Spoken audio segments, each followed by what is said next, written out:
ரத சப்தமியை ஒட்டி நெல்லை பாளையங்கோட்டை அழகிய மன்னார் ராஜகோபால சுவாமி திருக்கோவிலில் பெருமாள் பல்வேறு வாகனங்களில் எழுந்தருளி திருவீதி உலா நடைபெற்றது.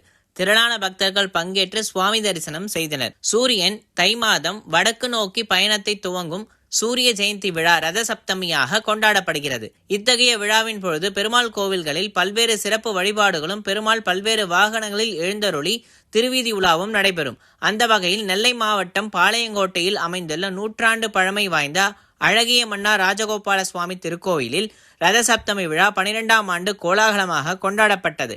அதனை ஒட்டி அதிகாலை கோவில் நடை திறக்கப்பட்டு பெருமாள் சூரிய பிரபை, கருட சேவை, ஆதிசேஷ வாகனம், இந்திர விமானம், அனுமந்த வாகனம், அம்சவாகனம், சந்திரபிரபை வாகனம் என 7 வாகனங்களில் எழுந்தருளி திருவீதி உலா நடைபெற்றது. காலை 6 மணிக்கு துவங்கிய திருவிழா நிகழ்ச்சிகள் 2 மணி நேர இடைவெளியில் தொடர்ந்து பல்வேறு வாகனங்களில் பெருமாள் திருவீதி உலா நடந்து மாலையில் இந்திர விமானத்தில் ஸ்ரீதேவி பூமிதேவி சமேத்திராக எழுந்தருளி ராஜகோபால சுவாமிக்கு குடைவரை வாயிலில் தீபாரதனையும் அதனைத் தொடர்ந்து திருவீதி உலாவும் நடந்தது.